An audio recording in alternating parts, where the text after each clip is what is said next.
어? 이게 그랬던 것처럼 광주 전남 정치계에 되는데 뭐, 저건 맡고 있는 저 앞에 앉으면 안 됩니다. 회의 시작하겠습니다. 고맙습니다. 회의 규칙을 간단히 말씀드리겠습니다.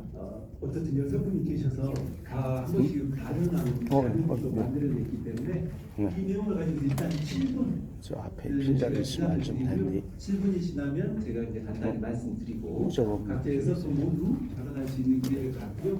그 다음에 질의응답을 각자가 아니라 전체를 대상으로 해서 질의응답 시간을 갖고 여기가 마지막에 마무리 멘트 못 담겠네. 제가 돌아가면서 한 1분 정도 갖고 회의를 토론회를 마치도록 하겠습니다. 이렇게 혹시 없네. 네.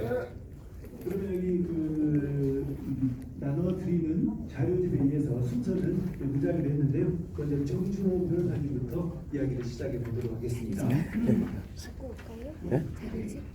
아니 예, 정준호 변호사입니다. 아니 선생님 먼저 가시죠. 두 가지로 지금 구성이 되어 있는데요. 더불어민주당 세요. 혁신과 관련된 내용이 지역 정치하고 관련된 내용이 또 있습니다. 우선 민주당 혁신안과 관련된 혁신 방향성 제고에 대한 몇 가지 점을 말씀드리겠습니다. 저는 앉으면 안 되고 선생님 저기 앉으시죠. 아니 앉으시죠. 6가지 정도를 나오세요. 했는데 기존의 당의 혁신안에서 논의되는 저 앉아도 될까요? 돼요? 참여 부문들에 대한 새로운 검증의 잣대, 선출직 공직자 할입평가, 상대평가 회의 채점자에 대해서는 어떤 플랫을 줄 것이냐 이런 부분들은 좀 내용이 있는데 참여 부문들에 대해서는 새로운 검증 잣대를 쏟자. 그런데 평가는 하위 20%, 30% 이런 얘기가 나오지만은 참여 의원들에 대해서 그 평가의 기준 잣대라는 게 과연 대중들에게 얼마나 공유가 되고 좀 관심을 서로 가지고 그 기준에 대해서 기준 자체에 대해서 이렇게 토론이 이루어지고 있는지는 잘 모르겠습니다. 그래서 이런 부분들은 좀 따져봐야 될 부분인 것 같고 오늘 이 자리에서 제가 이제 좀 먼저 강조해서 말씀드리고 싶은 거는 이제 두 가지였는데 가운데 보시면은 꾸준히 도전하고 있는 청년 정치인들에 대해서 어떠한 이제 유인책을 당내에서 제공해야 되는 게 맞는가? 냉정히 살펴보면은 저 같은 경우도 2016년 총선, 2020년 총선 그리고 내년 총선 예상되는 시자들 사이에서도 세 번 총선을 제가 이제 2번 붙고 내년 총선까지도 저희가 이제 예상을 해보면 세 번의 총선을 두 번의 총선은 제가 유일하게 경주에서 유일한 청년 가장 갖는 후보가 있고 지금 내년 총선과 관련해서도 입지자들 사이에서는 과연 청년 후보가 극도로 존재하는지 지금 확인이 안 되고 있습니다. 실제로 청년 출신 후보자가 낙선을 하고 나면 그 다음 경선을 과연 준비를 하는 데 있어서 얼마만큼 당 차원의 제도적인 시스템이 완비가 되고 있는 건가? 저희가 이제 투자적 육성 그리고 투기적 영입이라는 단어를 한번 써보고 싶은데 일회성으로 당내 흥행을 좀 보장해 줄 만한 청년 후보들 영입을 해서 이제 등판을 시키지만 낙선이 된 다음에 그 청년 후보가 육성이 돼서 업그레이드가 돼서 그 다음 선거에 나서는 부분은 오롯이 그 후보들 청년 후보 개인의 몫으로 지금 치부되고 있는 건 아닌가 이런 부분에 대해서 진지한 좀 고민하고 관심이 좀 있어야 되지 않나라는 생각을 해봅니다. 당의 청년이 왜 중요할까요? 한 선거에서 입지자들이 수십 명이 나오는 그런 시스템을 만들려고 하는 게 아니라 냉정히 그 경선 경쟁력을 갖춘 청년들을 다수 육성하기 위한 목적에서 청년 가점이라든지 이런 부분들을 주는 것이 맞습니다. 그래서 이례적인 그 청년 후보들에 대한 그 가산점이라든지 이런 거에 더해서 장기적으로 거듭 총선에 도전을 하면서 업그레이드 될 수 있는 그런 시스템에 대한 고민이 좀 필요하다는 말씀을 좀 강하게 좀 말씀을 드리고 싶습니다. 지금 총선 기획단이 출범을 했는데 16개 권역별로 청년 후보들을 의무적으로 공천하는 방안도 고민이 될 수 있겠지만 만약에 그 부분이 과하거나 민주당 내에서도 길재와 험지가 나눠지는 측면이 있기 때문에 메가시티가 얘기가 나오는 것처럼 광역 뭐 권역별로라도 좀 청년 그 정치인들이 몇 명씩이라도 공천을 받는 그런 좀 의무적인 내용들도 한번 제고를 해볼 필요가 있다는 말씀을 이 자리에서 한번 말씀을 드려보고 싶었습니다. 그 다음에 나오는 얘기에 보면 제가 이제 오픈 프라이머리 시범 지역을 한번 지정을 해보자는 말씀을 드렸는데요. 이 부분은 민주당 경선, 그 광주 시민이나 호남 주민들이 대거 참여를 하게 되는 이 시민 경선과 관련해서 민주당 경선의 흥행을 한번 좀 생각을 해보자라는 취지의 말씀입니다. 4년 전에 제가 알기로 광주 지역의 권리당원 그 투표율을 보면 인바운드, 아웃바운드 다 합쳐가지고 5번 정도의 투표 기회가 주어지는데 마지막까지 그 투표를 다 했던 투표율 참여했던 그 당원들의 숫자가 한 40% 전후로 지역별로 기록을 했던 걸로 기억을 합니다. 아무리 그 투표율이 높았던 선거에서도 50%를 넘는 투표율을 기록한 선거가 흔치 않았던 걸로 기억을 하는데 이 부분에 관해서 과연 내년 총선 민주당 경선이 지금 4년 전 그 총선 때보다 과연 흥행할 수 있는가, 관심을 끌 수 있는가를 한번 생각을 해봐야 됩니다. 불과 1년 전에 있었던 그 지방선거에서 광주시장 그 지방선거 그 투표율이 40%가 안 됐었고 그 직전에 있었던 대선과 관련해서도 좀 여러 가지 문제가 있었던 걸로 봅니다. 대선에서도 민주당을 지지하지 않고 현 윤석열 대통령을 지지했던 그 지지율이 두 자릿수가 나오고 20%를 육박을 하는 그런 결과들이 나왔었죠. 민주당 경선에서 민주당에 등들리고 있는 이 15%에서 20%, 나한테는 지금 더 늘어나서 30% 가까이 된다라는 예측도 있는데 이러한 시민들이 민주당 경선에 관심을 가지고 적극적으로 참여하는 방안을 모색을 해본다라고 하면은 현행 5대5 시스템, 권리당원 50%, 그 다음에 일반 여론조사 50%로 되는 이 부분을 다소 대폭 수정할 필요가 있다. 특히 그 일반 여론조사 50% 같은 경우에 있어서도 지금 그 선거인단을 한 15,000명에서 2만 명 정도 그 찾아서 미리 선정을 해가지고 각 캠프에서 보물찾기 하듯이 그 일반 선거인단 그 선정된 문자를 받은 사람들을 색출해내는 이런 지금 시스템으로 가고 있는데 그러지 마시고 지금 국민의힘 지지자라든지 민주당의 비판적인 인사들도 민주당 경선에 관심을 갖고 참여할 수 있도록 한두 지역 정도는 아예 오픈 프라이머리 그 완전 시민 경선으로 개방을 해서 좀 시범 실시하는 게 굉장한 전국적인 관심을 끌 수가 있다. 그러한 시범 지역을 다른 지역이 아닌 그 호남 지역이 아니면 다른 지역에서는 현실적으로 실시하기 어려운 측면이 있기 때문에 광주 호남 지역에서 한두 지역이라도 좀 시범 실시를 해보자. 그런 굉장한 그 흥행 요소가 될 것이라고 저는 감히 좀 확신을 좀 하고 있습니다. 그 나머지 내용들은 뭐 다 대동소이한 내용인데 그 정책 대변인 같은 거 신설을 해서 7분이 지났습니다. 예, 정치법 관련된 내용들 좀 전달력을 좀 높여보자 이런 내용들을 제가 한번 제안을 해보고 싶습니다.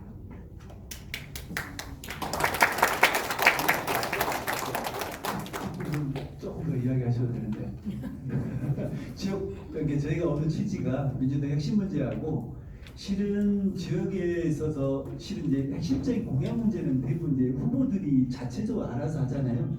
근데 시민들의 의견도 들어보고 각자 준비하시는 분들이 어떤 생각을 가지고 있는가 하고 그걸 전체가 같이 공유할 수 있는 사람들이 전체 공약으로 내세우면 어떨까 하는 저희가 이제 그런 취지로 지금 생각을 해서 이 토론회를 준비했거든요. 그래서 간단히 광주에서 핵심적으로 지역 공약을 만들어야 될 정책을 만들어야 될 거 있으면 한 1분 정도로 말씀해 주시면 고맙겠습니다. 짧게 말씀드릴게요. 그 저는 이제 북부 쪽에서 선거를 이제 나왔었는데 동광주 IC가 굉장히 지금 붐비입니다. 서강시장 인근에 한 세대 정도 되는 아파트가 들어왔고 그다음에 동광주 IC에도 여러 아파트가 들어왔는데 굉장히 좀 길과 관련된 도로와 관련된 민원이 많이 들어오고 있습니다. 각각 서해 아파트에 있어서는 학군 배정과 관련해 가지고 통학로가 개설이 안 돼 있다는 이슈가 있고요. 그 개인적으로 이게 그 혼잡해 있는 그 동광주 IC 인근을 그 여수 순천 그 PK 쪽으로 연결이 되는 그 동부권 관문으로서 한번 설정을 해서 도로를 대폭 뭐 지화하든지 아니면 이미 그 서방 지하도로가 공사되어 있다 말던 부분들을 이제 지하도로로 개발을 해가지고 좀 도로 접근성을 대폭 높여가지고 북광주 북구 그 동광주 IC 부분을 그 광주의 동북권 관문으로서 재설정해서 북부 발전을 한번 도모를 해보자, 이런 부분들을 제가 간단하게 좀 제안을 한번 드리고 싶습니다. 네, 알겠습니다. 그 세세한 내용을 많이 준비하셨는데 혹시 조금 있다가 마지막에 혹시 질문 있으시면 질문으로 나머지를 해결할 수 있도록 하겠습니다. 기다리신 분들이 많기 때문에 다음으로 넘어가겠습니다. 발표해 주시느라고 수고하셨습니다. 다음으로 박균택 이재명 당대표 법률 특보님으로부터 말씀 듣겠습니다. 예, 이렇게 참여할 기회를 주셔서 감사합니다. 제가 생각하는 그 바람직한 정치개혁 방안 3개 정도만 간단히 정리를 했는데, 제가 느끼는 그 민주당 현재의 모습에 그 문제점이 뭘까 생각해 보면은, 야당이라는 것은 그 여당 정부, 특히 그 무능하고 못난 정부가 있었을 때는 잘 싸우는 것이 가장 기본적으로 요구되는 종목이고, 그리고 국민과의 관계라든가 또 국가의 어떤 정책을 결정하는 데 있어서는 온유하고 합리적인 태도가 필요하다는 것이 저의 생각인데, 그런 어떤 그 방향 같은 것들이 전혀 반대로 움직이고 있는 것, 이게 가장 안타깝습니다. 그래서 지금 정부 여당과의 싸움에서 보면은 어떤 그 전투력을 제대로 갖춘 또 존재감을 보이는 정치인들이 그게 소수밖에 안 된다는 것, 그게 너무 안타까운 생각이 드는데, 현역 의원들에게 남은 임기 동안이라도 좀 정말 좀 잘 싸울 수 있는 이런 역할들을 지역에서 또 당에서 또 언론이 잘 요구해야 하는 거 아닐까, 그런 생각을 해보고, 그 내용은 3번째 다시 말씀드리겠습니다만, 잘 싸우지 못하는 사람에 대해서는 그 공천에서도 이렇게 배제시키는 이런 노력이 필요하지 않을까라는 생각을 해봅니다. 2번째는 그 민생을 중시하고 중도층의 지지를 확보하기 위한 이런 노력, 이게 필요하다는 생각이 드는데, 우리 지금 대한민국 정치에서 보면은 그 대통령 선거, 그 다음에 수도권과 충청권 선거에서 승패를 좌우했던 것은 그 전라도 또는 뭐 경상도식의 이런 뭐 특정 그 편향적인 지지층, 이게 아니고 그야말로 그 수도권의 중산층과 그 중부권의 그 중도층들 아니었겠습니까? 근데 그럼에도 불구하고 여기에 대해서 어떤 그 여당이 잘못한 것에 따른 그 반사 이익만 얻으려고 했지, 스스로 잘하는 모습을 보이지 못하고 있다는 것, 이게 저는 참 안타까운 생각이 드는데, 어쨌든 그 민생을 야당 차원에서라도 잘 추진하기 위한 노력이 필요하다. 입법권을 가지고 있고 또 예산 승인권을 가지고 있고 또 여러 가지 감시 견제하는 권한을 가지고 있기 때문에, 그래도 야당 스스로 할 수 있는 영역이 분명히 있을 거라는 생각이 들거든요. 그 노력이 좀 필요하다는 생각이 듭니다.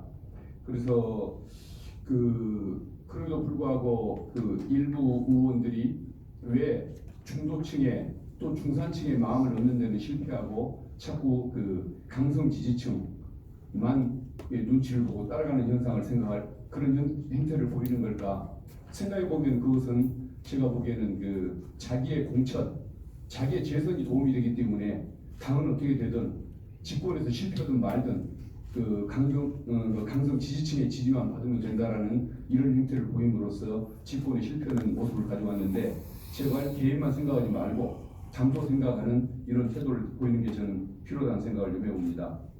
예를 들면 제가 대전에서 2번을 근무를 하고 서산과 또 진천에서 충청권에서 4번을 근무를 해봤는데, 그때 만났던 시민들 중에 보면은 자기 본가 또 외가 처가 쪽에서 그 어떤 그 선거를 하면은 항상 그 지지율 후보가 일치하는가 봅니다.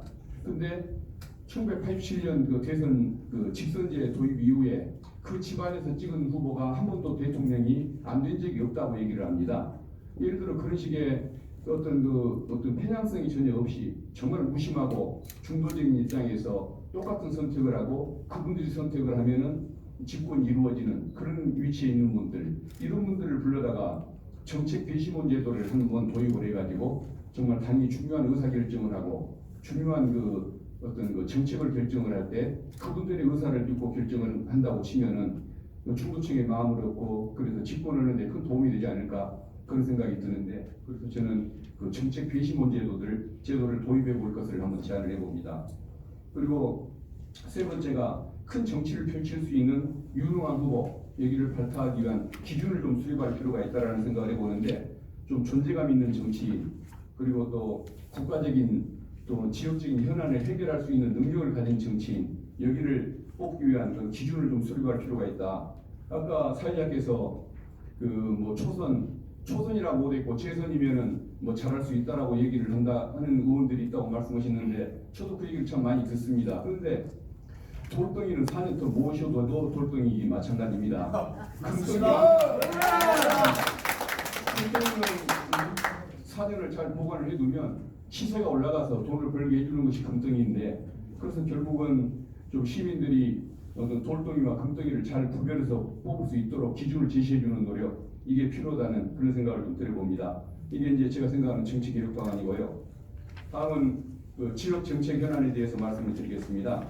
제가 4가지를 말씀을 드리려고 하는데 이 4가지는 주로 광산과 관련된 주제이긴 하지만 이게 광산에 그치지 않고 광주 전체의 이익에 관련되는 것들입니다. 왜냐하면은 광산은 광주의 관문이고 또 광주가 발전할 때는 지금 지리적인 여건을 봤을 때 광산밖에 없는 상태입니다. 그래서 광산이 잘 되는 것은 결국은 광주가 잘 되기 위한 그런 제안인 것이지 광산의 이기적인 주장이 아니라는 걸 좀 말씀을 드리고 싶고 또 하나 미리 말씀드릴 것이 광산에서 가장 중요한 주제는 뭐냐 군공항하고 금호타이어를 이전하는 것인데 이 부분은 아직 뚜렷한 답을 찾기가 좀 어려운 그런 측면이 있어서 별도로 논의해야 할 주제이지 이 자리에서 주장만 한다고 될 문제는 아닌 것 같아서 그러니까 제외하고 나머지 4가지를 말씀을 드리겠습니다.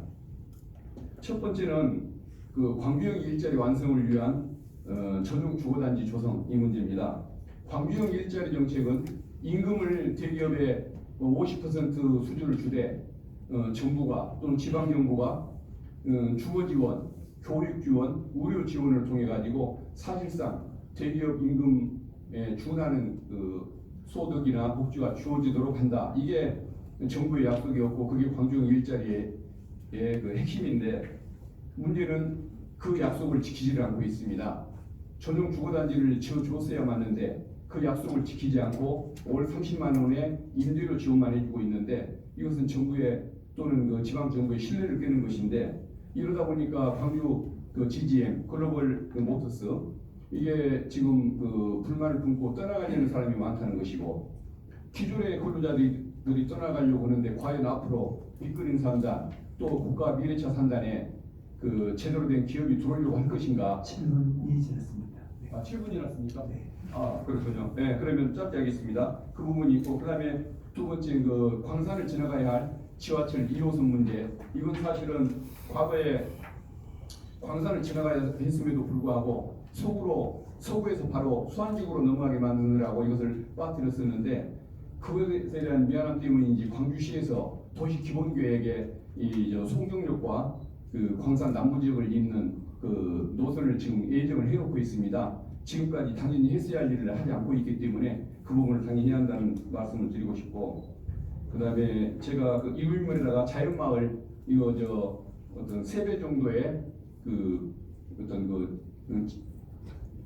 그 개발제한구역 해제 가능하도록 그 크리벨트법을 바꿔야 한다는 내용을 써놨는데 참고해 주시고요. 노인건강타운도 지금 북구와 동구에는 있습니다만은 서구와 광산구가 이용하기 좋은 그런 시설을 넣었기 때문에 이것도 만들어야 한다는 생각을 하는데 제가 이것을 주장했더니 그 첨단 지역에 노인복지타운을 만들고 있는데 그걸 왜 그 현황도 모르고 새로운 노인타운을 건립하려고 주장하느냐라고 비판하는 분이 있던데 제가 미안한 얘기지만은 그 첨단에다 만들려는 그 노인복지타운은 복지타운이 아니고 복지관입니다.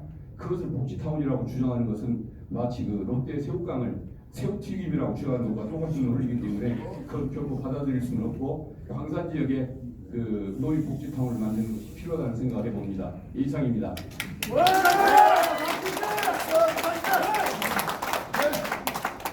박수가 너무 찬양적이에요. 예. 제가 봐도 그런 것 같습니다.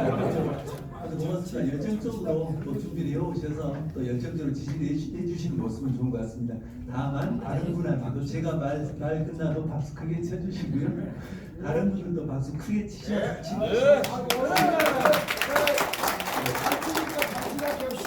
예, 고맙습니다. 이게 국감장 보면은 그렇잖아요. 보면은 우리 의원들, 우리가 선출한 의원들이 모습이 안 보이는 것은 꼭 뭐랄까요, 이게 의원들이 다른 우리 지방이라 이런 게 아니라 준비나 아니면은 따지는 꼼꼼함 이런 게 없어서 그런 거 아닌가요? 그렇잖아요. 예. 서울대 나오고 좋은 대학 나오고 서울에 살고 이런 사람 기자도 알고 이래서 이 사람들을 띄워줄 거 아닌 것 같아요. 그만큼 공부가 덜 된 거죠. 그래서 이런 자리를 통해서 팀워크를 만들고 즉 공통된 내용도 만들고 사람도 훈련시키고 이게 굉장히 저는 이제 특히 이 지역에서는 중요하다고 생각합니다. 그래서 아무튼 그렇고요. 다음으로 넘어가겠습니다.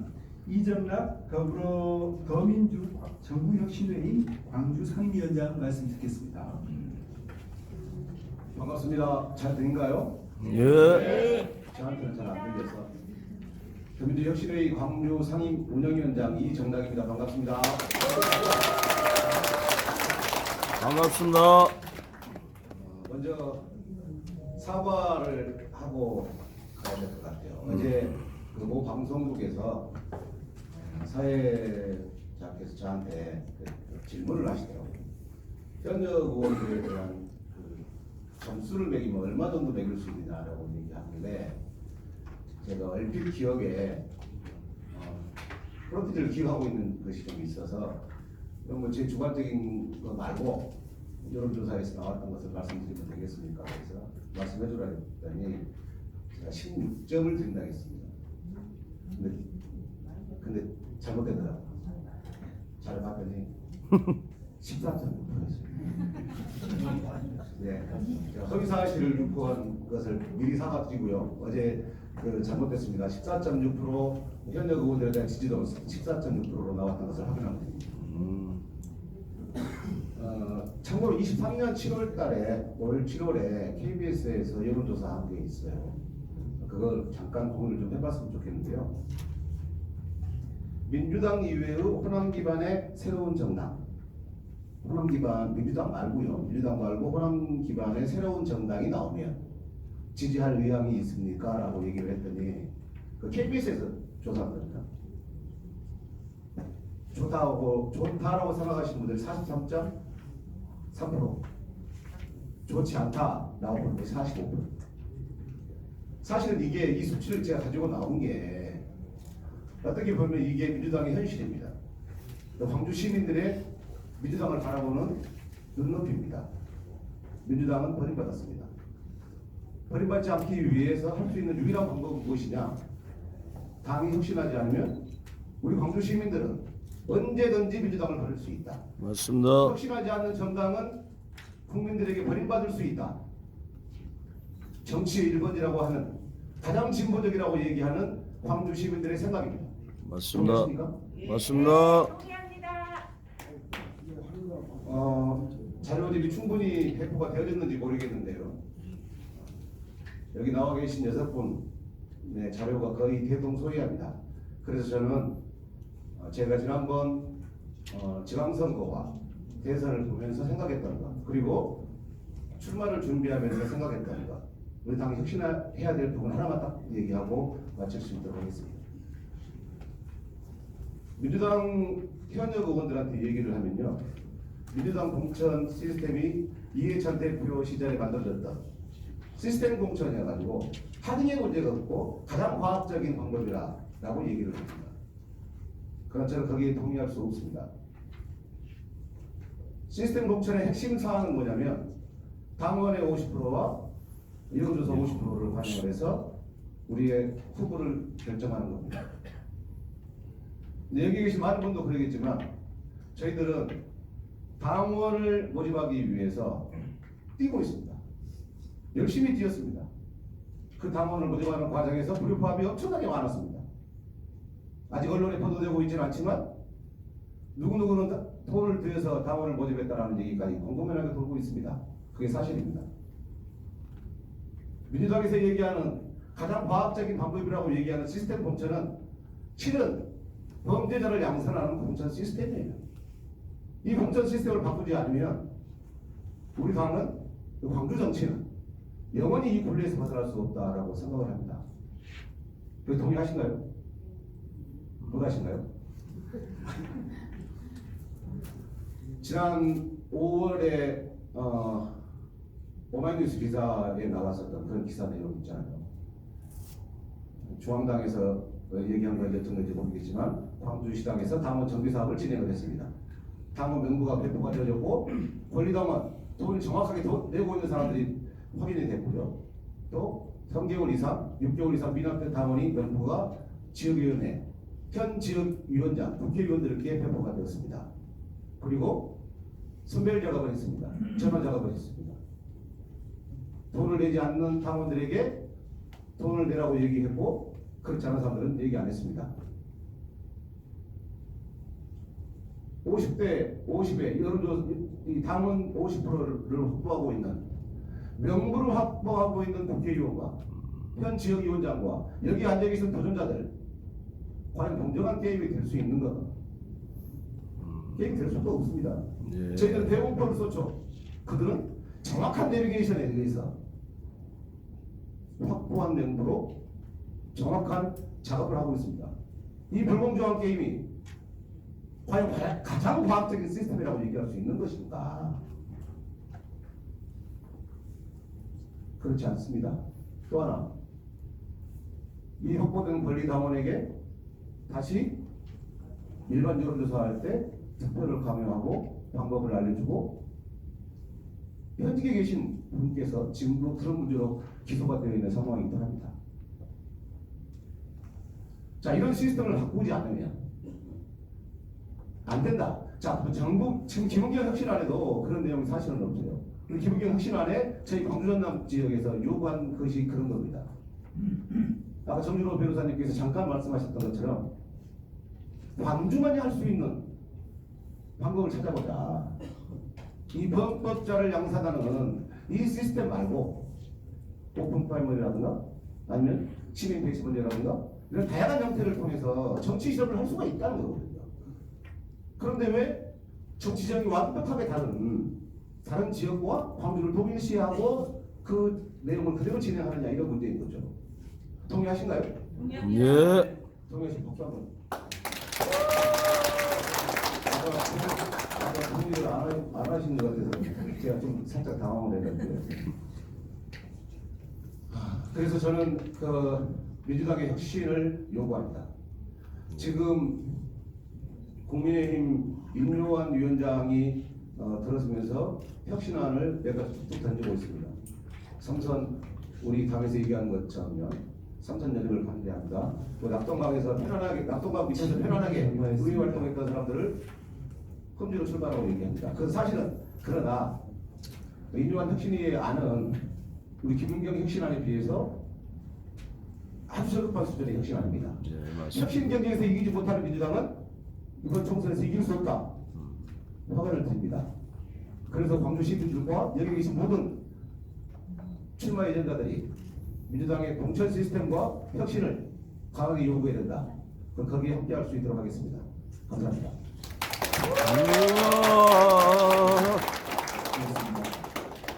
그 광주의 핵심 공약도 한번 조금 시간 들여서 한 30초 들여서 한번 말씀 들어봐야죠. 예, 말씀해 주십시오. 저희 동구는요,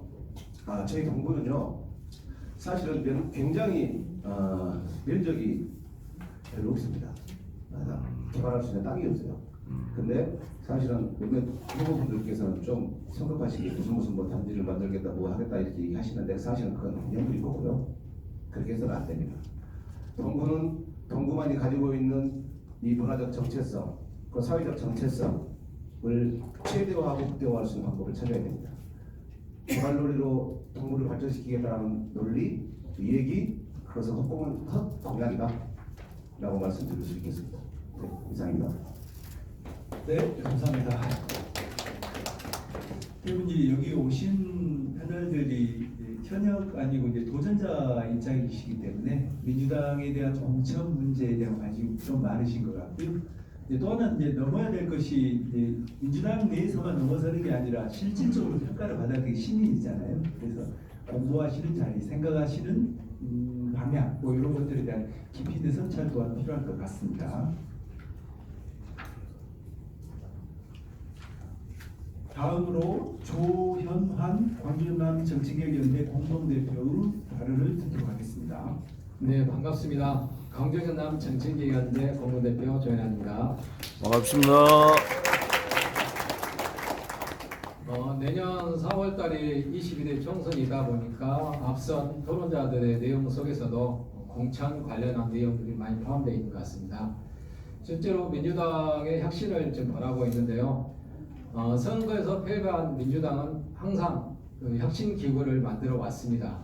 2015년도에는 당권 재민혁신위원회, 그리고 2017년도에는 정당발전위원회, 2020년도과 21년도에는 더혁신위원회, 그리고 2022년 4월에는 정당혁신추진위원회, 그리고 2022년 8월에는 서로고침위원회, 그리고 올해는 김인권혁신위원회가 구성이 됐는데요. 이러한 명칭에서 다소 차이는 있고 변화는 조금씩 있습니다만은 선거 패배라든가 또는 당내 문제가 발생했을 때 그것을 해결하기 위해서 민주단편적으로 혁신기구를 만들어 왔다. 좀 이렇게 생각을 합니다. 그래서 앞서 토론자들께서도 여러 가지 좋은 안을 제시했지만 이 안들이 당내에서 받아들여지지 않고 공론화되거나 토론을 거치기도 전에 반대하는 의견들이 언론 플레이를 하고 그래서 이 태블 장까지 올라오는 것이 너무 어려운 실정입니다. 그래서 그러한 문제점을 좀 극복하기 위해서는 혁신안 마련이 어렵지는 않습니다. 왜냐하면 선거 패배에 대한 책임을 묻고 그 다음에 당내 문제가 발생됐으면 그 문제점들을 해결하기 위해서는 혁신안들이 얼마든지 마련될 수가 있습니다. 혁신안 마련이 어려운 것들이 아니라 바로 혁신안들을 어떻게 통과시키고 당내에서 의원들이 토론해서 확정을 하고 그 다음에 이것들을 당원들에게 투표를 해서 결정하면 되는 문제인데 그러한 시스템을 갖추고 있지 못하다. 저는 여기서 문제점이 있다고 생각을 합니다. 그래서 지금 이번에도 마찬가지로 금융경 혁신안이 굉장히 혁신적이다라고 말씀을 하고 있지만은 지금 그 현역 의원들이 지금 반대를 하고 있지 않습니까? 가장 반대되고 있는 이슈된 문제들이 대의원제도 폐지입니다. 근데 실제로 그 의원들과 직접적인 연관성이 없거든요. 자신들에게 직접적 연관이 있는 것은 언론이라든가 당내 반발 세력부터 문매를 받기 때문에 전혀 관계없는 대의원제도를 폐지하자라고 명분을 폐지한 것의 문제점을 가지고 언론 플레이를 함으로써 김경 혁신안 자체를 좀 이렇게 무마시키려고 하는 의도가 분명합니다. 그래서 이러한 혁신안 마련이 어려운 게 아니라 혁신안을 어떻게 관철시키기가 어렵기 때문에 저는 혁신 기구를 상설화해야 된다라고 생각을 하고 있습니다. 그래서 혁신 기구를 상설화해서 대표의 권한은 존중하지만 독립 기구로 별도의 조직으로 상설화시켜서 1년에 한 번씩 의무적으로 혁신안을 마련해서 보고함으로써 그러한 안들을 당내에서 토론하고 결정을 하고 그리고 이러한 내용들을 당원 투표로 붙여서 당원 스스로 결정할 수 있게끔 해야 된다고 생각을 하고 있습니다. 제가 요즘 북구 지역에 동들을 많이 돌아다니고 있습니다. 근데 동에서 각자 주민총회를 하고 있습니다. 근데 주민총회를 보더라도 의제를 10개에서 많게는 20개까지 정해놓고 주민들이 직접 투표를 합니다. 그래서 순위를 정하고 의제를 확정해가지고 내년도 사업으로 반영을 하고 있습니다. 이렇게 지역에서도 이러한 민주적인 절차에 의해서 체계화된 시스템에 의해서 의제라든가 책받침에 의해서 그런 제도가 도입되어 있는데 민주당은 좀 그러지 못하고 있다. 인식 방편적으로 혁신기구를 만들다 보니까 의원들 간에 서로 이해 타산을 두고 반대하거나 찬성하거나 이렇게 되는데 이러한 문제점들을 극복하기 위해서는 혁신기구가 상설화돼야 된다라고 생각을 하고 있습니다. 그러다 보면 1년을 앞두고 또는 2년, 3년을 정기적으로 관점을 바라보고 혁신안이 마련되기 때문에 이것이 반대하는 사람들이 적을 수도 있고 또 반대를 하더라도 이것을 직접적으로 당원 투표로서 결정하면 되지 않을까 이런 생각을 가지고 있습니다. 그 다음에 지역 발전과 관련해서는 앞서 토론자들께서 자신들의 자기 지역구에 맞는 정책들을 내오셨습니다. 물론 반드시 필요하고 지역 주민들이 원하는 정책이라고 판단이 되고요. 그러기 위해서는 자체 정책도 중요하고 지역구의 정책 개발도 중요하고 하지만은 인구 감소에 따른 도시계획 전반적인 관점과 전환의 방향의 전환이 필요하다 저는 이렇게 생각을 합니다. 지금 뭐 수치적으로 나와 있습니다만은 강주 인구가 143만 명, 그리고 전남이 187만 명 정도 된다고 합니다. 근데 향후 8년 뒤에는 강주가 137만 명, 10년 뒤에는 129만 명, 그리고 전남 같은 경우는 127만에서 160만 명. 이게 많게는 10년에서 20년 사이에 8만에서 5만 정도가 인구가 감소합니다. 그러다 보면은 이게 적은 수치 같지만 실질적으로는 강주에서는 또 일곡동이 하나 없어진다든가 첨단 자체가 없어진다든가 전남에서는 완도나 진도 이런 두 개 군이 없어지는 그런 인구 감소가 좀 발생하게 되는데요. 이제는 도시 계획을 세운 데 있어서 외곽으로 확장하는 이런 정책보다는 도시계획 자체를 좀 고밀도로 좀 개발을 하고 도시계 공동화를 방지하기 위한 그런 그 개발이 정책이 좀 세워져야 된다. 인구는 계속적으로 줄어들고 있는데 지역민들이 바란다고 해서 계속 외부에 확장하는, 그래서 요즘 보면은 다른 후보들도 이렇게 어등산 개발, 그 다음에 뭐 패밀리랜드 개발 이렇게 하는데 개발 물론 좋죠. 그런데 그 개발에 있어서 가장 중요한 것은 인구 감소에 대비한 정책을 펼쳐야 된다 이렇게 생각합니다. 뭐 저출산 문제는 우리나라 정부 전체가 다 힘써서 복지 정책이라든가 그다음에 유인책을 내와야 되겠지만 인구 감소가 현실이 되고 있는 마당에 저희들은 거기에 따른 도시계획 자체도 관점과 방향의 전환이 절실히 필요하다 이렇게 말씀드리겠습니다. 감사합니다. 반갑습니다. 처음으로 30초 남기고 끝내주셔서 시간 안 남기고 끝내주셨네요. 어쨌든 이제 최근 들어서도 이제 그 국민의힘에서 내세운 게 수도권 또 집중이잖아요. 네, 아시듯이. 근데 이제 지역 같은 경우에는 실제로 필요한 것은 이제 후보자님 여기 활동하신 분들 모두 고민해야 될 것이 인구 감소 절벽을 어떻게 해소할 것인가 하는 거에 대한 문제에 대한 부진 대안이 좀 필요할 것 같고요. 이것은 지금까지 보면은 저희들 같은 경우는 자치가 먼저가 아니고 행정이 먼저였잖아요. 광주하고 전남이 언제부터가 이렇게 두 군데였습니까? 근데 대부분 광주 근교에 사신 분들은 그냥 광주권에 사시는 거예요. 근데 이것이 행정 편의적으로 나눠져 있기 때문에 여러 가지 문제가 발생하는 거고 수도권에 대한 문제도 마찬가지죠. 근데 물론 이제 수도권은 국민의힘이 기본적으로 이제 자기들을 펴고 그다음 위기 의식을 돌파하기 위한 카드지만 저희들도 적극적으로 생각해 봐야 될 문제는 주민들의 생활과 관련된 것을 광주 전남 통폐합 문제라든가 메가시티에 대한 문제.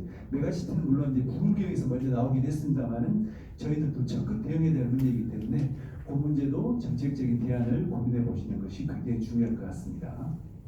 이 정도로 마치고요. 다음으로 양분남 더불어민주당 법률위원장님 말씀 듣겠습니다. 예, 여러분 반갑습니다. 반갑습니다. 예, 제가 팬들을 한 명도 안 데려와가지고 다 여기서 저를 많이 데려오는지 어쩔 줄 몰랐어요. 준비가 안 됐습니다.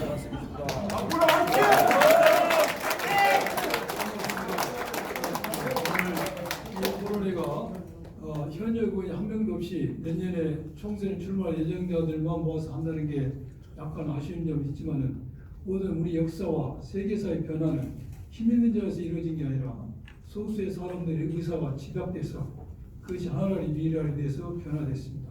그래서 오늘 우리 아무 국회의원이 아닌 이 기자들만의 토론할지라도 여기서 좋은 의견이 집약된다면은 우리 대한민국 정치사를 바꿀 수가 있고 또 민주당의 정치 지형을 바꿀 수 있는 기회가 되리라는 기대를 해봅니다. 저는 앞에 우리 마을 발표자들의 의견을 잘 들었습니다. 저는 약간 각도를 달리해서 좀 큰 것부터 이야기 좀 하겠습니다. 저는 왜 정치를 하려고 하는 것인지, 왜 나는 내년에 총선에 출마하려고 하는 것인지, 이것이 앞으로 정책과도 관련이 있기 때문에 말씀을 드리겠습니다. 지금 이 정부는, 윤석열 정부는 폭정을 하면서 실정을 하면서 폭정을 하고 있습니다. 이러한 실정과 폭정을 감사원, 국세청, 경찰, 검찰 수사기관을 동원해서 국민을 급박하고 있죠. 그래서 이 상태가 계속한다면은 우리나라의 민주주의 시계는 이미 50년대, 60년대로 태우고 있고 2024년을 맞는 시계를 찾을 수가 없습니다. 그래서 저는 검찰을 오래 근무했던 제가 한번 이 정부를 비판 견제함으로써 우리 민주당이 정권을 다시 찾아오는 데 한번 기여를 하고 싶었습니다. 또 하나는 우리의 수사 현실과 사법부의 재판 결과가 과연 국민의 상식과 양식에 맞는 것인가, 이러한 의문을 던졌을 때 많은 국민, 저 역시 저를 포함해서 답에 도달합니다. 그래서 이래서는 우리 사회가 공정한 사회로 갈 수가 없다.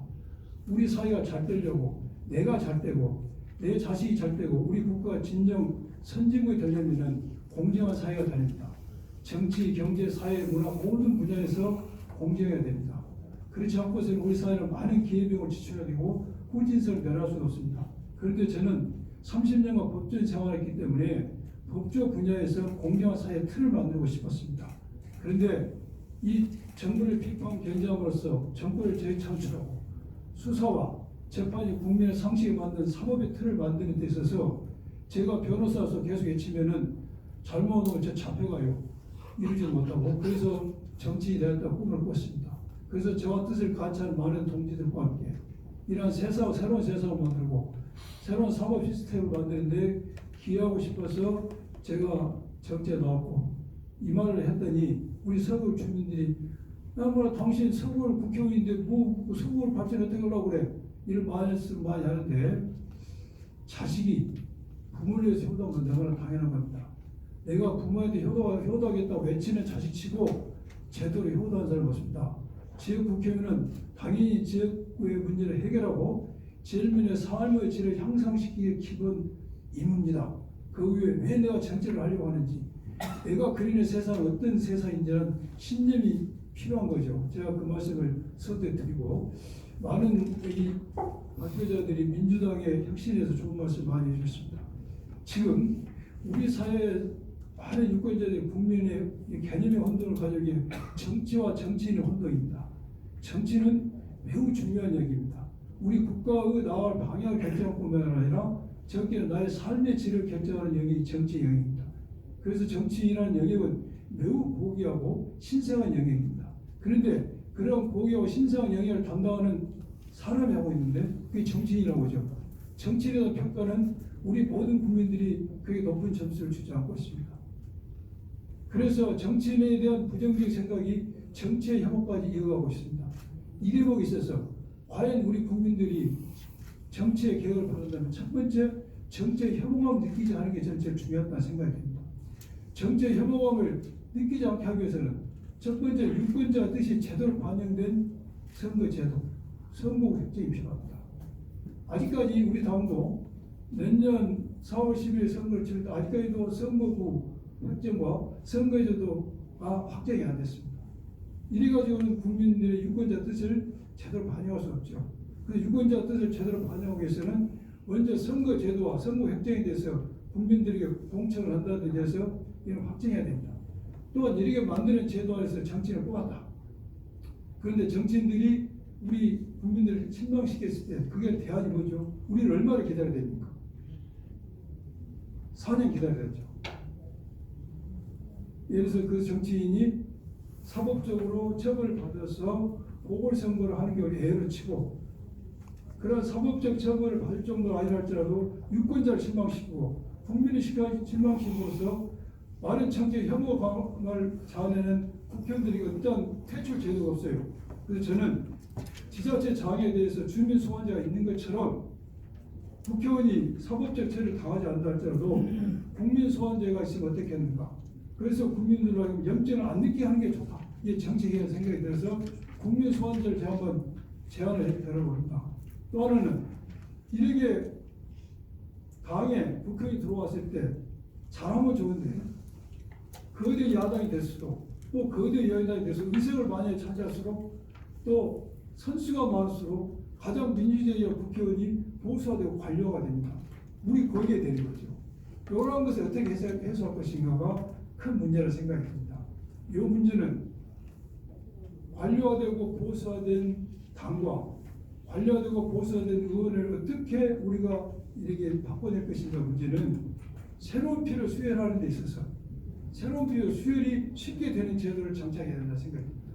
그래서 제가 내년에 국회 출마해서가 아니라 새로운 피의 유입이 쉽게 되지 않으면은 어떤 당이든지 그 당은 보수화되고 관료도 썩게 되어 있습니다. 그래서 새로운 피의가 유입이 쉽게 되는 제도를 우리는 보완해야 된다.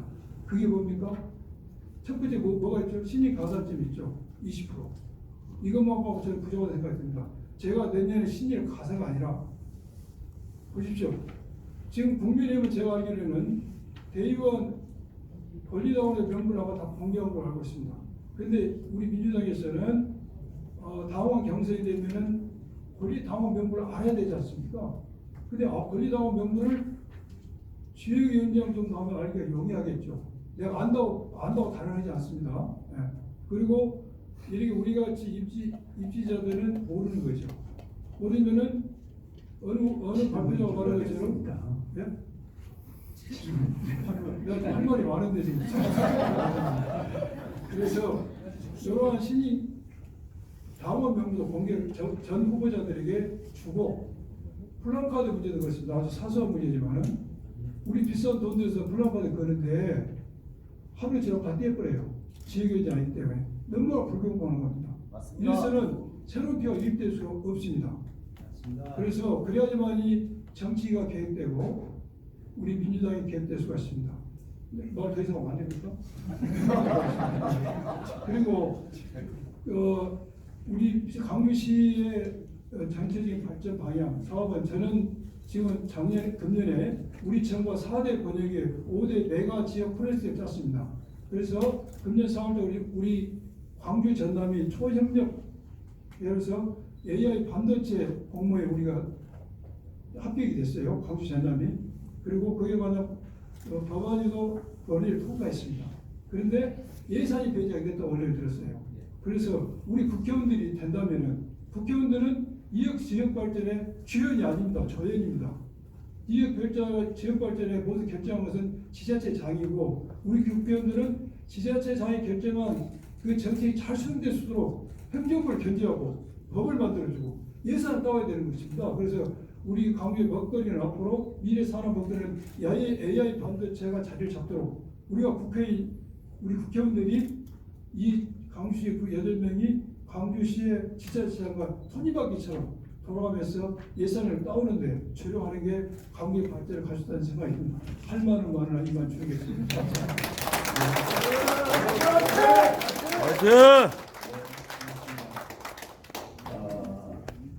우리 단장님께서는 국회의원들이 진짜 해야 될 역할 뭐 이런 걸 말씀해 주신 것 같고 저희가 유념하고서 잘 되시고 의원이 되셔서 꼭 그런 역할 진짜 해야 될 역할을 꼭 해주셨으면 고맙겠습니다.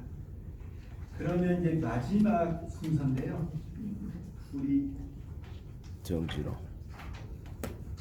제가 직함을 정확히 불러드려야 돼서 정진우 이재명 당대표 정무특보님으로부터 말씀 듣겠습니다. 정진우입니다. 제 직함이 좀 어렵습니다. 네. 그냥 그 전에 제가 이재명 대표님 대변인을 나오시는 선거마다 한 4차례 했는데 그래서 대변인 이러면 쉬웠는데 이재명 당대표 정무특보 굉장히 쉬울 것 같은데 이 직함 외우기가 쉽지가 않네요. 7인 7색 토론회 아마 어떤 도시에서도 이런 토론회 불가능할 것 같아요. 오직 광주니까 가능한 것 같고요. 그리고 또 새롭게 입지를 하는 사람들이 함께 모여서 이렇게 논의하는 그런 자리를 만들어주신 정치개혁연대 진심으로 감사드립니다. 아까 우리를 금덩이에 비유하셨는데요. 맞는 것 같습니다. 그래서 우리가 7인 7색이지만 우리가 공통으로 가지고 있는 색깔은 골드, 금빛인 것 같은데 여러분 맞습니까? 네! 이재명 대표님을 모시고 수행 다닐 때 이재명 대표님이 연설하시는 걸 제가 정말 아마 우리나라에서 제일 많이 들은 것 같아요.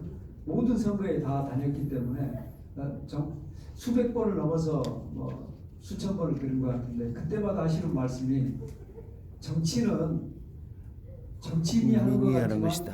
국민이 하는 것이다. 이 말씀을 참 많이 하셨는데 제가 당대표 선거위에 광주에 내려서 1년 2개월 반 동안 치열하게 뛰면서 새삼 느끼는 게 그렇습니다.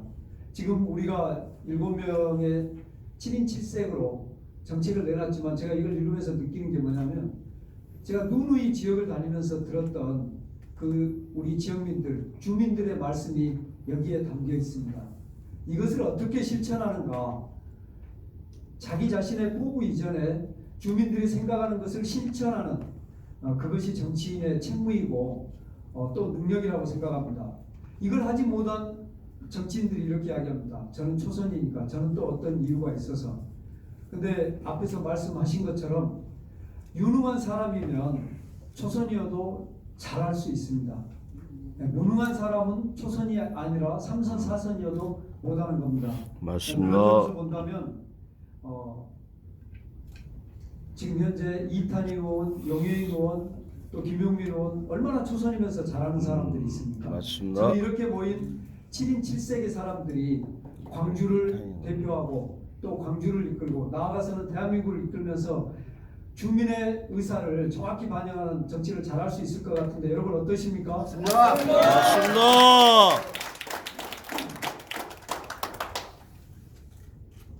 제가 가진 정치적 소명은 지금 3가지 정도로 말씀드릴 수 있을 것 같습니다. 우리 광주에 좋은 일자리를 만드는 것, 그리고 광주의 젊은 인재를 육성하는 것, 그리고 정권을 탈환하는 것. 맞습니다. 4차 산업혁명 시대에 맞게 대전환을 이룰 이 시기에 리더가 중요합니다. 주민들의 뜻을 제대로 받들어서 실현할 정치 리더십이 저는 굉장히 중요하다고 생각합니다. 저는 여러분들이 잘 모르시겠지만 포레스트 검프처럼 광주에서 중요한 순간마다 함께 했는데요. 전남 서남해안을 제2의 싱가포르로 만드는 서남해안 프로젝트가 있었습니다. 거기 서남해안 포럼 대변인으로 일했고요. 여수 엑스포 유치할 때 그 유치단의 일원으로 유럽을 2번 이상 다니면서 유치 활동을 했고요. 또 광주에 우리 청년 인재들을 키우기 위한 인재육성 아카데미라고 있습니다. 여러분 혹시 아시나요?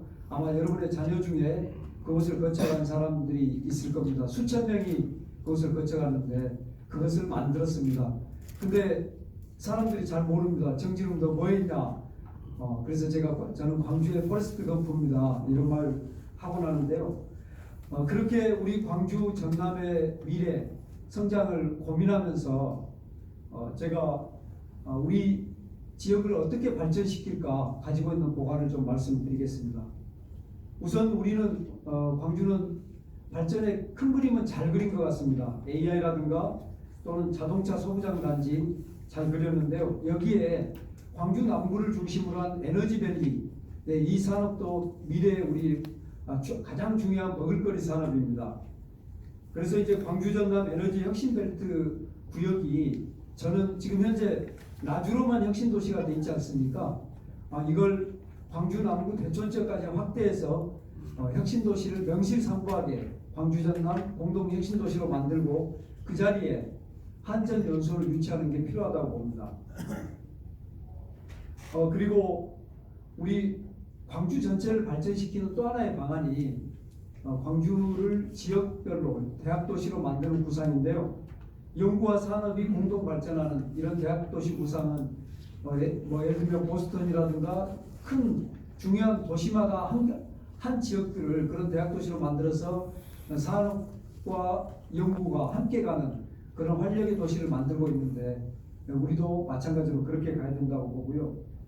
그리고 이제 광주시 전체로 보면 우리 광주는 굉장히 그 노잼 도시라고 하지 않습니까? 젊은 친구들은 그걸 강조해서 핵 노잼 도시라고 이야기하죠. 정말 재미없는 도시다 그러는데 우리 광주 시민들이 우리 광주시에 대해서 가장 크게 바라는 게 뭔지 혹시 현장에서 들어보신 분들 아십니까? 고령화? 걷는 도시에 대한 욕구입니다. 예, 우리 길에 대한 욕구가 우리 시민들에게 굉장히 많습니다. 저는 푸른 길을 확장해야 된다고 봅니다. 푸른 길을 광주역에서 저 광산까지, 광주역까지, 송정역까지 확장하자는 이런 비전도 있고요. 또 하나는 동성고에서 효천역 나아가서 대촌까지, 그리고 또 대촌에서 나아가서 나주까지 이렇게 걷는 길을 확장하는 것, 이것이 광주가 살만한 도시로 만드는 비전이라고 생각합니다. 제 지역구인 제가 뛰고 있는 광주 동남갑 지역에는 진월동이 있는데요. 그곳에 한전 남광주 변손소 자리가 있습니다. 지금 현재 그곳이 흉물처럼 방치되어 있습니다. 그런 것들을 개발할 필요가 있습니다. 우리 전 세대 아이부터 어르신까지가 함께 모여서 사용할 수 있는 복합문화공간과 도시 공원을 만드는 것. 질문 경과했습니다. 예, 그리고 대촌 지역을 에너지 산업밸리 그리고 광주 나주역 철도 광주 나주 광역철도에서 현천역 구간을 만들어내고 대촌역 또 칠석 고사암 놀이역을 만들므로써 광주와 혁신도시가 함께 발전할 수 있도록 만드는 것도 굉장히 중요한 것 같습니다. 저는 국가적으로는 직접 민주주의 확대가 굉장히 중요하다고 생각하는데요. 국회의원 소환제 아까 말씀하신 것에 전적으로 동의하고요. 지방검사장 주민선출제 또 블록체인 기반으로 국민참여 플랫폼을 만드는 것, 그리고 우리 지역에서 보면 개인 택시 기사님들이 굉장히 분통을 터뜨리는 게 카카오가 프리미엄 서비스에 가입하지 않은 사람들에서 차별하고 있습니다. 이번 기회에 카카오가 지금 개혁하고 있는데 이 부분을 법으로 만들기 전에 이미 지금 여러 법안들이 나와 있습니다. 그걸 받아들이기를 공고합니다. 여러분, 마지막으로 말씀드리겠습니다. 광주 정치에는 팀워크가 필요합니다. 예산을 가져오기 위해서도 그렇고요. 또 민주당 친정다운 모습을 보이기 위해서도 광주 정치에 팀워크가 필요합니다. 또 제 지역구 광주 동남갑과 동남을 동을 몇 개를 빌려주고 있습니다. 이런 기형적인 모습을 없애기 위해서도 광주 정치의 리더십이 필요한데 우리 광주가 지금 그런 일들을 못 해내고 있습니다. 어떻게 해야 될까요? 여러분, 지금 저기 서 계신 분이 민주당의 혁신은 공천혁신이라고 하는데, 공천혁신에서 가장 중요한 것은 여러분들이 일할 때는 유능하게, 싸울 때는 용감하게, 그리고 국민을 대할 때는 하늘같이 받드는 그런 사람들을 찾아내고 그리고 선출하는 것이라고 생각합니다. 감사합니다. 네. 6분 이야기 잘 들으셨죠? 네. 다 모두 6분 모두 다 꿈과 희망을 가지고 계시고 지역의 정치를 생각하시고 지역민의 바람을 생각하시고 그다음에 이 과정에서 본인들도 이제 어떻든 이제 예전부터 준비하셨던 분도 계시고 지금 이제 최근 들어 준비하신 분도 계시지만 그 열정만큼은 어느 현역 의원들보다도 더 높다는 걸 모두 다 느끼셨으리라 생각이 듭니다. 혁신에 있어서 가장 큰 혁신은 인적 혁신이죠. 물론 이제 그걸 가려보는 데는 잘하신 긍정적인 면은 저희가 잘 봐야 되고 부정적인 면에 있어서는 고칠 수 없으면 교체해야죠. 그런 것을 여러분들이 판단해 주시고 여기 오신 분들은 대부분 관심이 있으신 분이잖아요. 널리 이 이야기를 본인이 지지하고 본인이 생각하고 본인이 정치인이 됐으면 좋겠다는 분들을 널리 알려주시고 같이 연대하시고 정치를 고민해 주시고 지역을 바꾸기 위해서 노력해 주셨으면 고맙겠습니다. 마지막으로 전체 수고하셨으니까 박수 한번 치고 다음 주로 네, 다음으로 질문을 받겠습니다. 질문은 대부분 질문하시려면 이제 본인 이야기를 많이 하시는 경우들이 많은데요. 여기 내용 중에서 하고 그다음에 공통으로 이야기를 혹시 듣고 싶은 내용이 있으면 이야기를 하시고 특정한 분에게 질문하셔도 됩니다. 그다음에 그것을 지금 시간이 보니까 저희가 1시간 8분 정도 행사는 했는데 1시간 정도 한 것 같아요. 그래서 길게는 20분, 짧게는 한 15분 정도 좋을 것 같습니다. 이렇게 하고요. 마지막으로 이제 후보들이 오신 분들은 마지막으로 정말 하고 싶은 말씀 한 1분 정도 그 생각해 주시면 고맙겠습니다. 예. 그래서 질문 시간을 갖도록 하겠습니다. 예. 손 들으셔서 마이크를 예.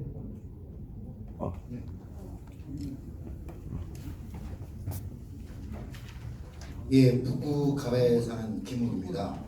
광주의 가장 큰 문제점은요, 지금 광주역이 거의 폐쇄됐습니다. 통근버스 정도로밖에 되지 않습니다.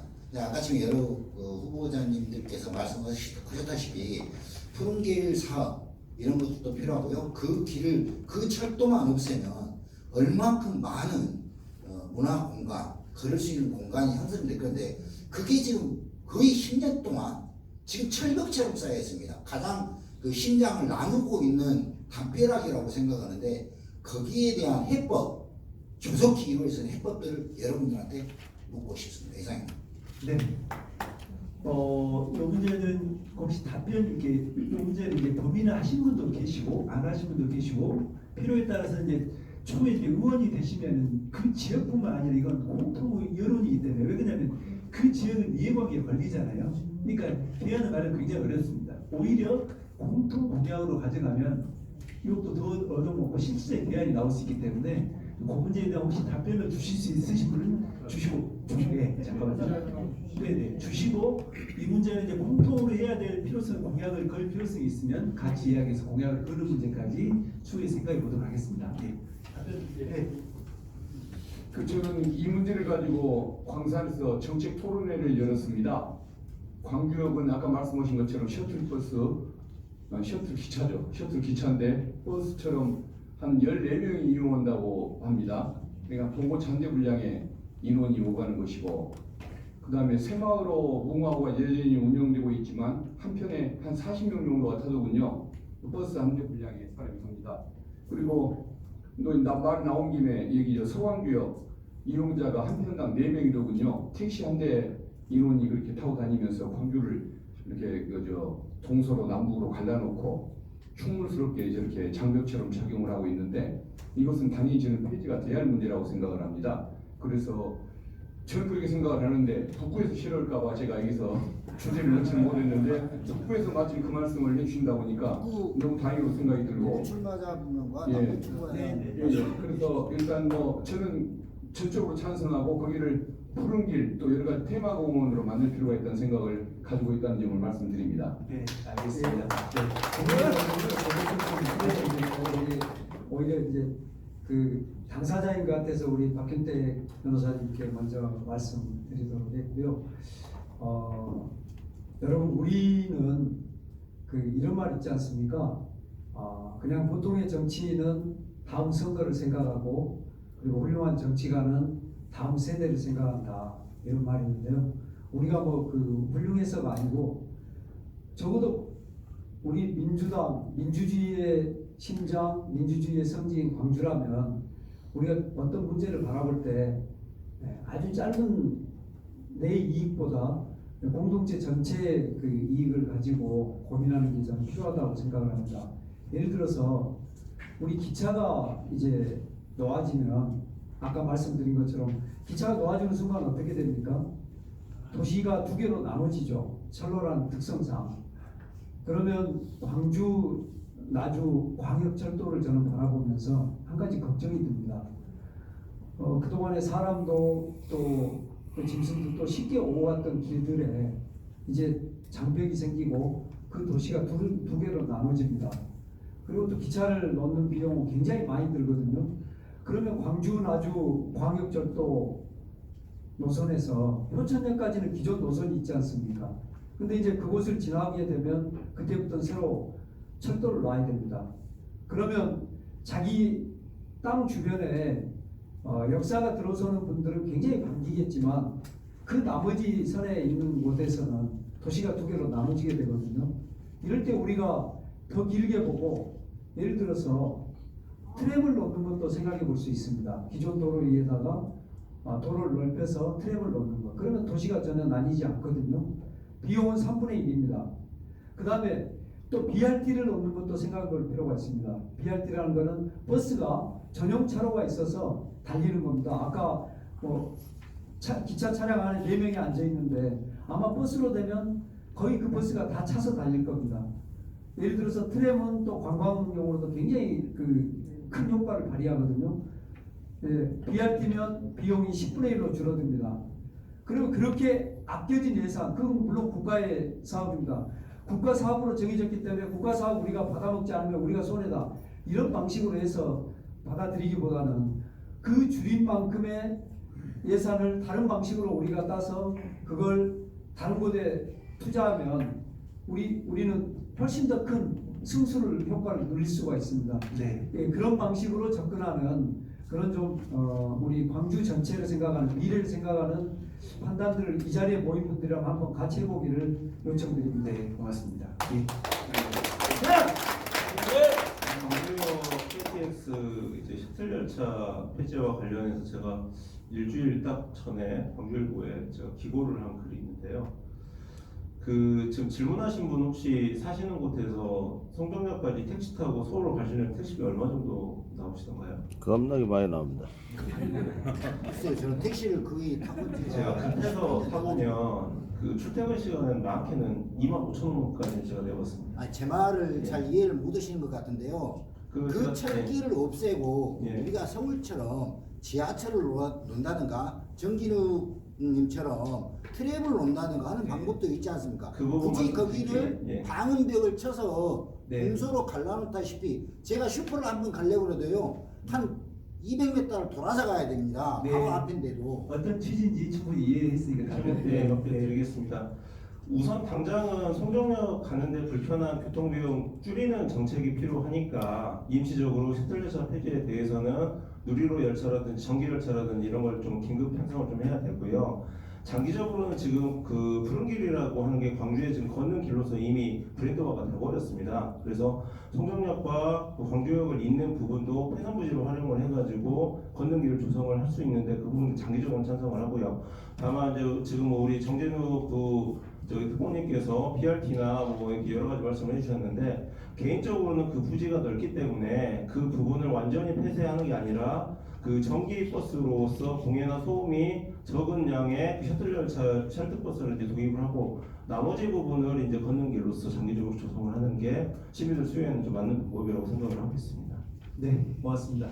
이 문제는 여기서 답을 낼 문제는 아니고요. 문제의식은 다 가지고 있기 때문에 아까 말씀드렸던 것처럼 그런 취지로 같이 공약에 대한 문제, 정책에 대한 문제를 합의를 하는 것도 추후에 굉장히 좀 좋은 대안을 마련할 수 있을 것 같습니다. 네, 다음 질문 혹시 예.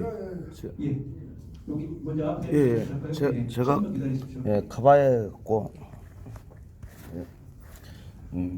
반갑습니다. 저는 이제 광주 시민인데요. 지금 이제 현재 여러 가지 말씀하셨는데 가장 시급한 현안은 탄핵인 것 같아요. 그 탄핵 여러 가지 뭐 얘기해봐야 성렬이 쓰는 돈보다 가장 적잖아요. 뭐 성렬이 엄청 쓰고 있는데 지금 그 돈에 비하면 뭐 세 발 피지 않습니까?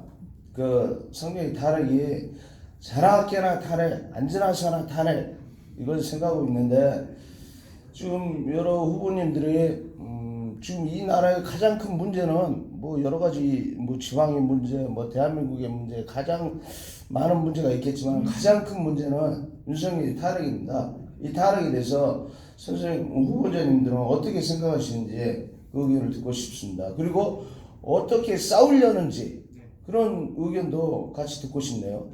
네. 말씀 듣고 넘어가겠습니다. 네. 다 공감하는 내용인데 어떻게 방법이 아, 다르기 때문에 네. 예. 어떤 분이 혹시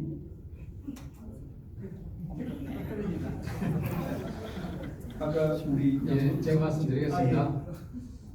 일단은 이 나라의 모든 문제의 근원은 대통령이다 이렇게 말씀하신 것 같고요. 예, 맞습니다. 저 역시 동감하고 있습니다. 그래서 예전에 저희가 대통령을 선거로 당선시킨 박근혜 대통령을 저희가 국정농단의 이후로 시민들의 촛불로 이렇게 끌어낸 경험이 있지 않습니까? 예. 그래서 역시 지금의 윤석열 정권 역시도 외교든 뭐 경제든 정치든 모든 분야에 있어서 국민들을 안중에로 구성하고 있기 때문에 마땅히 저는 질문자님 의도대로 그렇게 돼야 된다고 생각하고 있습니다. 그래서 그 길에 국회의원이 되든 안 되든 함께 하도록 하겠습니다. 네. 예. 더 없으시면 뭐 요 문제는 다 공감하는 문제이기 때문에 네. 저쪽 분 네. 한 두 분만 더 질문을 받겠습니다.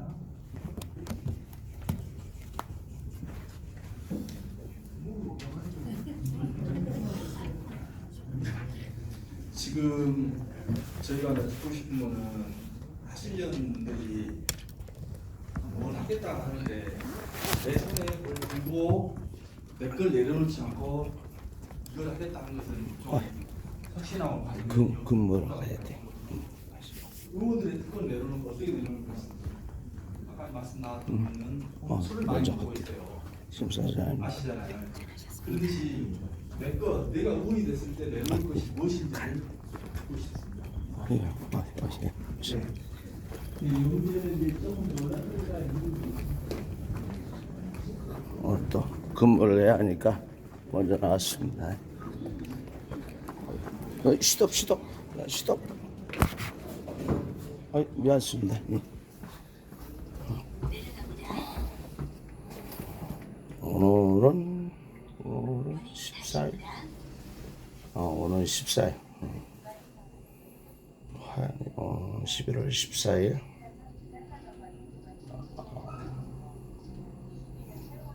민주당 혁신위원회 7명의 후보님들이 토론을 했습니다.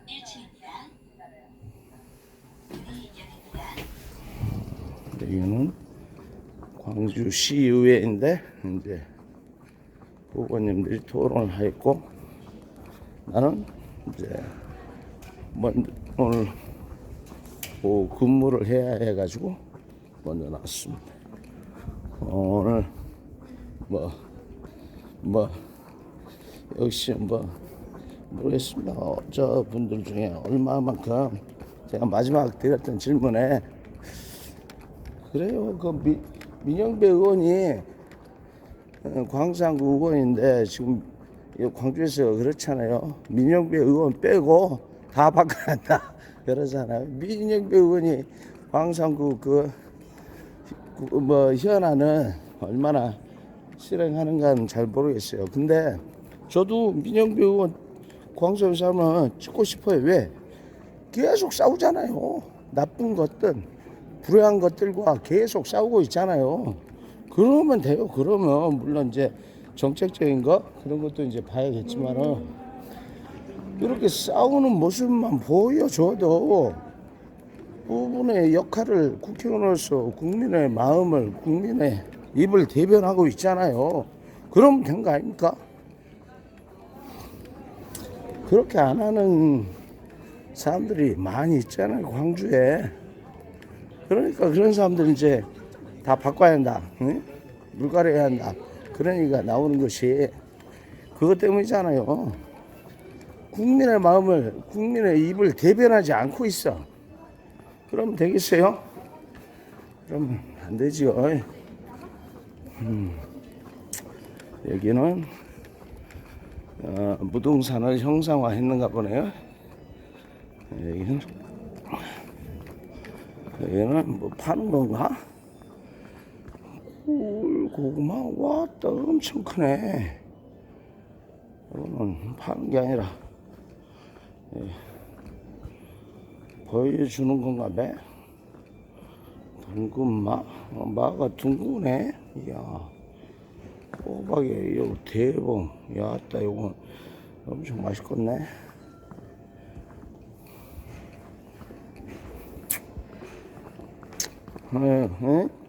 민영배 의원 잘하고 있잖아요. 그 불행한 것들, 나쁜 것들, 그런 것들과 싸우는 모습, 또 국민의 마음과 입을 대변하는 그런 모습을 보이니까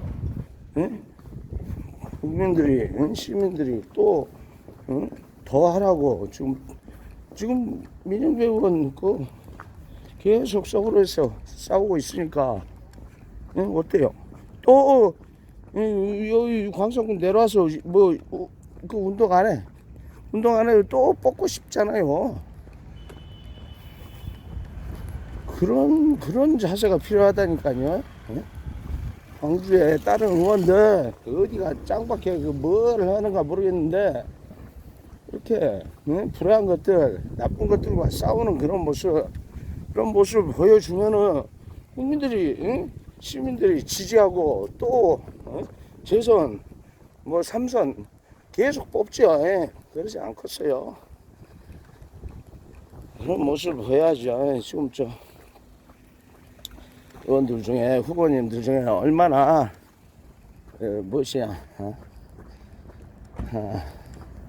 성렬이와 싸우려는 의지가 있는지 모르겠지만은 그거 하나면 돼요. 어? 나쁜 것들, 어? 불의한 것들과 싸우는 그런 모습 보여주면은 국민들이 지지하고 밀어주지요. 예. 그렇지 않으니까 예? 다 불가리해야 한다, 다 바꿔야 한다 그런 거 아닙니까? 어? 지금 뭐 그걸 알았으면 좋겠네요. 뭐 다른 거 뭐 여러 가지 정책 공약 다 얘기했는데 그런 거 필요 없어요. 그런 거 필요 없고, 예? 불의한 것들, 나쁜 것들 그런 것들과 싸우는 모습만 보여줘도 국민들은 다 지지하고, 예? 다 지지하고 공감하니까 그렇게 해주시길 바랍니다. 지금 저 후보자님이 6분 계시는데 이분들 모두 그런 예? 길을 걸어갔으면 좋겠습니다. 싸우는 모습, 예? 투쟁하는 모습 그런 모습을 보여줘요. 응? 어디 숨어갖고 보이지도 않고 그러지 말고 그렇게 하시면 되시겠죠. 오늘 영상은 여기까지입니다. 수고하셨습니다.